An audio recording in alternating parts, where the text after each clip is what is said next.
தேர்தலுக்கு என்னைய விலை பெயராத அவங்க கூட சேர்ந்துராத இவங்க கூட சேர்ந்துராத இப்படி பெயராத நீங்க என்னை எல்லாரும் சொல்லுவீங்க. நீங்க என்னை இந்த தேர்தலில் நீங்க விட்டுட்டு போனாலும் சரி, நான் உங்களை விட்டுட்டு போற மாதிரி இல்ல.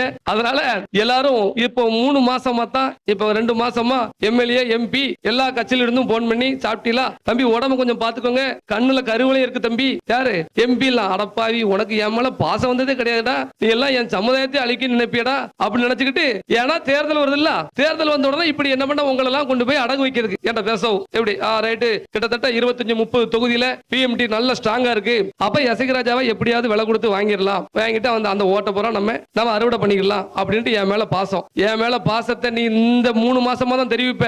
ஆனா அந்த வருஷத்துல 365 நாள் என் சமுதாயம் என் மேல பாசமா இருக்கு, புரியுதுல? அப்ப என் சமுதாயம் என்ன சொல்லுதோ அதைத்தான் கேட்பேன். நான் தொடங்குனதே உங்க எல்லார்ட்டையும் இந்த தேர்தலுக்கு நான் என்ன பண்ணலாம், நான் என்ன செய்யணும் அப்படிங்கிறதுக்காண்டி தான் ஊர் ஊரா போனேன். ஏன்னா உங்க மனசுல எல்லாம் இருக்கும்